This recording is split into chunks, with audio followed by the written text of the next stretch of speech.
오늘은 제가 정말 개인적으로 너무 팬인 몰입의 기술의 저자 이윤규 변호사님 모셨습니다.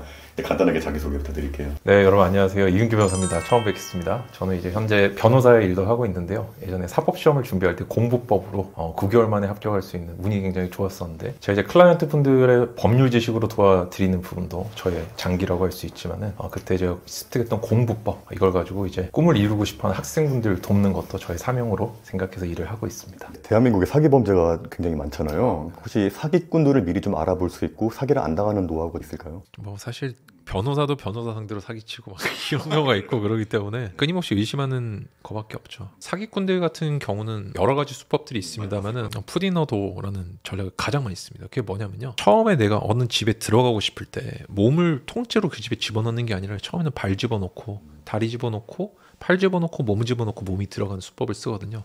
사기꾼들은 가장 공통적인 루틴 패턴이 뭐냐면요, 조그만 것부터 요구하기 시작해요. 이 조그만 요구를 들어주기 시작하면은 점차적으로 큰 요구를 들어주는 수법, 피싱 같은 게 이게 가장 대표적으로 눈에 딱 띄잖아요. 근데 저는 이게 좀 의외일 수 있지만은 가까운 사람일수록 조심하라는 말을 좀 드리고 싶습니다. 가까운 사람도 사기 치려고 치는 게 아니고요. 이게 미필적 고의라 그럽니다. 미필이라는 건 뭐냐면 필연적이진 않지만 필연적으로 사기 치려고 한 건 아닌데 결과적으로 사기가 되는 경우들이 생각보다 많이 있어요. 지인 사이에 많이 네, 지인 사이에 굉장히 많고요. 그것들이 바로 아까 말씀드린 푸디노 도어 전략. 그러니까 도어 속에 푸시 딱 들어가는 순간 갑자기 요구가 커지는 거예요. 야, 이번에 정말 미안한데 내가 사업이 잘 안 돼요. 200만 원만 좀 빌려줘.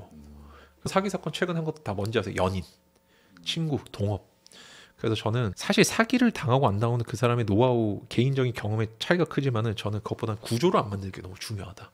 예, 그래서 너무 가까운 사람과 뭔가를 하거나 연인 사이에 돈을 빌려주거나 동업을 하거나 이런 것들 굉장히 내가 진짜 경험이나 지식이 있지는 않는 한은 위험하고, 그 다음에 내가 뭔가 하나를 줄 때는요, 빌려줬다는 느낌보다 이건 줘도 상관없다는 금액을 주시면 좋겠습니다. 왜냐하면 한 번 뭔가를 주기 시작하다 계속해서 늘어나니까요. 이게 심리학 마케팅 기법이기도 한데 대부분이 그런 패턴으로 해요. 보이스피싱 같은 경우도 처음 어떻게 하는지 아세요? 너가 이익을 얻고 싶으면 200을 넣으라 그래요. 200을 넣고 나중에 보면 인출하는데 또 200이 필요하대요. 그냥 넣고 처음에는 인출 한번 시켜줘요.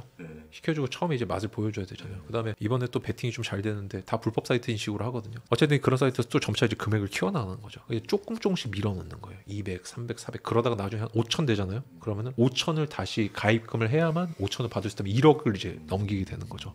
이런 사기들이 생각보다, 저는 그래서 사기 사건들을 보면요, 뭐가 있냐면 야, 이거 바보 아니야 하는 느낌. 주변에 얘기했을 때 누가 그런 사기를 당하냐? 아니에요. 판사분도 당한다면서요? 판사분도 당하고요. 이게 사기를 당하는 사람들이 생각보다 되게 똑똑합니다. 왜 그러냐면 그 똑똑함을 이용하는 거예요. 그 사람이 똑똑하다는 건 어떠냐면요, 모든 면에 있어서 모든 장벽이 다 높다는 게 아니에요. 그게 아니라 첫 장벽만 높은 사람이 많아요. 그래서 대신 이걸 무너뜨리잖아요. 그냥 싹 도미노처럼 넘어가는 경우들이 많습니다. 그래서 처음에는 엄청 경계심 있고 이런 사람들은 환심을 사가지고 그 발 하나만 딱 집어넣잖아요. 그때부터 다 무너지는 거예요. 그래서 사기 사건이 생각보다 나도 당할 수 있고, 당해봐요. 저도 피해자들 분들하고 얘기할 때 어떠냐면, 야, 이거 나 같아도 당했겠다. 너무 교묘하게. 그리고 이런 거 있잖아요. 뭐 예를 들어서 지금은 업무 시간이 지나가지고 인출이 안 됩니다. 내일 아침에 다시 연락 주세요. 이렇게 교묘하게. 내일 아침에 또 인출을 해달라고 연락하면 지금 뭐 서류 준비를 하고 있고 얼마를 입금하시면 바로 인출 도와드리겠습니다. 뭐 이런 식으로 해가지고 자꾸 돈을 이제 조금 이제 키워나가는 형태로. 재괴 굴혈이라고 그래요. 한 마리 개미가 둑을 무너뜨린다는 표현인데, 그 한 마리 개미가 이제 우리 집에 들어오는 순간 이제 둑이 무너진다. 처음부터 그런 관계를 안 만드는 게 저는 너무 중요하다. 피싱 보니까 여기 검찰청인데요, 뭐 이러면서 시작하잖아요. 사실 전화 안 오죠? 검찰청 절대 없습니다. 그런 일은 제가 이제 특히 법무부 다닐 때 그런 영상물을 제작하고 그랬었는데, 검찰청은 그렇게 막 누구한테, 물론 이제 출석할 때 전화를 하고 그러는데 대부분의 경우에 그렇게 전화를 해서 어떤 증거가 있는데 네가 이렇게 다 안 해요. 그거는 수사 정보를 알려주는 거잖아요. 뭐 지금부터 예를 들어 범죄자한테 전화해서 야, 어떤 증거를 찾았고 너가 이런데 출석해 이러면 지금부터 그 정보 없애지 않겠어요? 그쵸. 그렇게 얘기 안 하고 이런 사건으로 좀 문제가 되신 것 같은데 언제 시간 되시나 이렇게 물어보고, 시간 되느냐는 전화를 많이 물어봅니다. 와야 알려줘. 와야. 그 공포심을 조장은 안 해요. 이 사람들도 다 가정이 있고 일하시는 분들인데 그렇게 쓸데없이 그렇게 안 합니다. 그리고 특히나 절대 안 하고 문자로. 물론 이제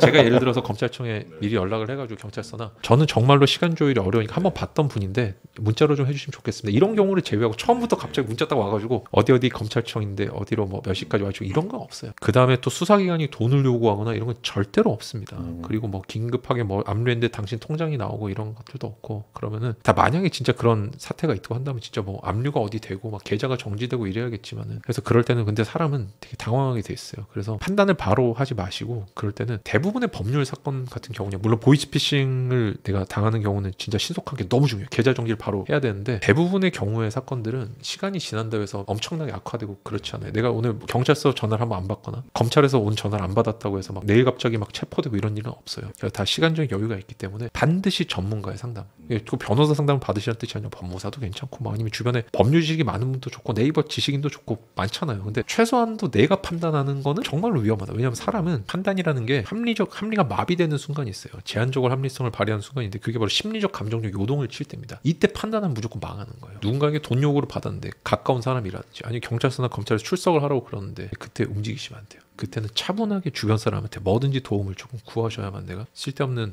노이즈에서 좀 벗어날 수 있습니다. 그래서 당황하지 말고 그렇게 하루 만에 뭔가가 좌우된 사건 없다. 물론 보이스피싱은 좀 달라요. 어디 입금했을 때는 바로 빨리 전화해 금융감독원 전화해가지고 빨리 멈춰야 돼요. 은행 같은 데도 서류 넣으면 바로 멈춰주거든요. 돈을 못 빼게 해야 돼요. 이렇게 그런 식으로 좀 할 필요가 있죠. 요즘에 전세 사기도 많이 있고 그런 게 많은데 그런 거에 대해서 할 얘기 없으신가요?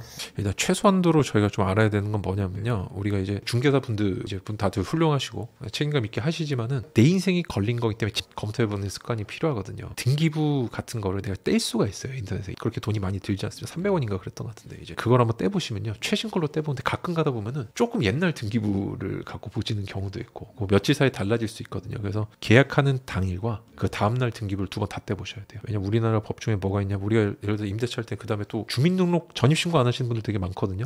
큰일 납니다. 전입신고를 반드시 해야 되고요. 다만 우리나라 법이 전입신고하고 그 다음날부터 내가 권리가 생겨요. 다음날부터. 예, 그래서 이게 뭐가 있냐면 나는 다음날부터 이 집에 대해서 임대차 권리가 생기거든요. 보호를 받는데 오늘 계약을 체결하고 갔어요. 근데 집주인이 진짜 악한 사람이어서 오늘 만약 내가 집에다가 담보를 걸었다. 이걸 만약에 뭐 저당을 걸었다 이러면 저당이 이겨버려요.